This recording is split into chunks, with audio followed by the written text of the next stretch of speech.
অনেক অনেক বছর আগের কথা। বাংলার এক প্রত্যন্ত গ্রাম, সুখনগর। গ্রামটা ছোট হলেও মানুষের মন ছিল বড়। আবার কারো কারো মন ছিল অন্ধকারে ভরা।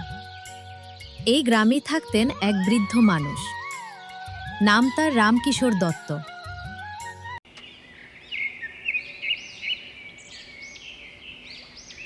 বৌমা, ও বৌমা, গৌরীমাকে এখনো ঘাস দেওয়া হলো না।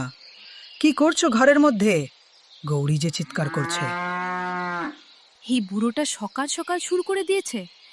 এক মুহূর্তে শান্তি নেই এই বাড়িতে। কি হয়েছে রতা? আবার কেন রাগ করছো? কেন রাগ করব না? এই বাড়িতে আমি কি বউ হয়ে এসেছি না কাজের মেয়ে হয়ে? দিন রাত ওই এক চোখা দেবর আর ওই বুড়ো গরুর সেবা করতে করতে আমার জীবন শেষ।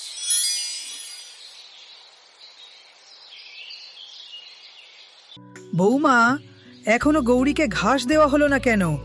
বেচারাটা না খেয়ে চিৎকার করছে। কি চেঁচাচ্ছেন এত? একটু শান্ত থাকতে পারেন না? মা, আমার শরীরে আর শক্তি নেই, নইলে আমি নিজেই দিতাম। তাহলে বুড়ো হয়েছেন কেন? আমাকে জিজ্ঞেস করে বুড়ো হয়েছিলেন? বাবা, সকাল সকাল এত চেঁচামেচি কেন? না রে বাবা, আমি কিছু বলিনি। শুধু বলেছিলাম গৌরীকে একটু ঘাস দিতে। দেখলে তো কি করে আমাকেই দোষ দিচ্ছে। কি হয়েছে বাবা? এত ভোরে এত কথা কেন?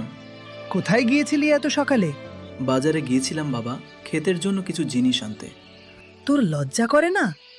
এক চোখে অন্ধ ছেলেটাকে দিয়ে এত কাজ করাচ্ছিস? ও এক চোখে দেখে তো বাবা, একটু কাজ করলেই বা কি? বাবা, আপনি রাগ করবেন না, আমি ঠিক আছি। আপনি গিয়ে স্নান সেরে নিন, আমি গৌরীকে ঘাস দিয়ে আসছি। ছোট ছেলে কাঞ্চন জন্ম থেকেই এক চোখে অন্ধ, কিন্তু তার মনটা ছিল দুটো চোখের থেকেও বেশি উজ্জ্বল। রামকিশোর জানতেন বড় ছেলে আর বড় বউ কাঞ্চনকে একদমই সহ্য করতে পারে না। আমি বেঁচে থাকতে থাকতে যদি কাঞ্চনের বিয়েটা দিতে পারতাম, আমি না থাকলে ওকে কে দেখবে? মাধব, শুনছো? কি? আমি আর পারছি না। এই বুড়ো মানুষটা আর ওই একচোখা দেবর দুজনেই আমার জীবন নরক করে দিয়েছে। কি? আবার কি শুরু করলে? তুমি কিছু বলো না কেন? এই বাড়িতে আমি কি তোমার স্ত্রী নাকি ওদের দাসী? দিনরাত ওই অন্ধ দেবর আর বুড়ো গরুর সেবা, আমার ভাগ্যে এটাই ছিল। ঠিক বলছো। বাবা আর কাঞ্চন থাকলে আমাদের শান্তি নেই। যেদিন ওই বুড়োটা থাকবে না, সেদিন দেখবে এই বাড়িতে কি শান্তি। আর ওই এক চোখা, ওকে তো আমরা কাজের লোক বানিয়ে রাখবো। চিন্তা করো না, বাবা তো আগেই সব সম্পত্তি আমার নামে করে দিয়েছে। লোভ আর নিষ্ঠুরতা, এই দুইয়ে অন্ধ হয়ে গিয়েছিল মাধব আর লতা। ওদিকে কাঞ্চন কিছুই জানত না। সে শুধু বাবার মুখে হাসি রাখতে চাইত।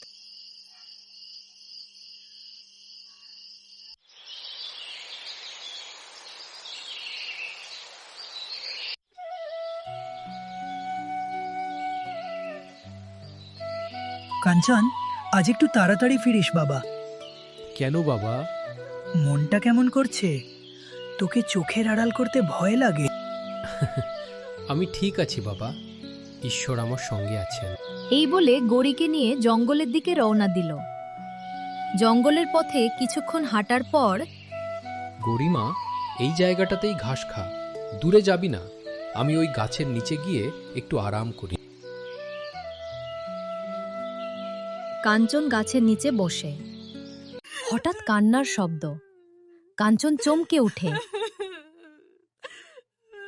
এত গভীর জঙ্গলে কে কাঁদছে?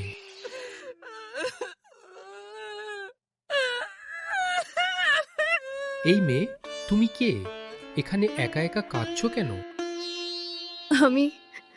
আমি একা এই জঙ্গলের পাশে একটা কুঁড়ে ঘরে থাকতাম। তোমার পরিবার? মা বাবা ছোটবেলায় চলে গেছে, আর দাদিও কয়েকদিন আগে মারা গেছেন। একলা থাকা খুব কষ্টের, আমি জানি। এখন এই পৃথিবীতে আমার কেউ নেই। আপনার চোখে কি হয়েছে? আমি জন্ম থেকেই এক চোখে অন্ধ। উঠো, উঠো, তুমি উঠে দাঁড়াও। আমি একটা কথা জিজ্ঞেস করব, খারাপ লাগলে বলবে না? জিজ্ঞেস করুন। তুমি কি আমার মতো এক চোখা মানুষের সঙ্গে বিয়ে করতে পারবে? চোখে নয়, আমি মানুষের মন দেখি। আপনি ভালো মানুষ, আমি রাজি। তাহলে চলো, এই সামনে একটা মন্দির আছে, ওখানে আমরা দুজনে বিয়ে করে নিই। ঠিক আছে, চলো। এই প্রথমবার কাঞ্চনের জীবনে আলো হয়ে এলো মালতী, কিন্তু সে জানে না এই ভালোবাসার খবর পৌঁছালে বাড়ির ভেতরে অপেক্ষা করছে ভয়ঙ্কর চক্রান্ত। একচোখা কাঞ্চনের ভাগ্যে কি আছে সুখ, না কি অপেক্ষা করছে আরো বড় কষ্ট? রামকিশোর কি জানতে পারবেন বড় ছেলে আর বড় বউয়ের আসল মুখ?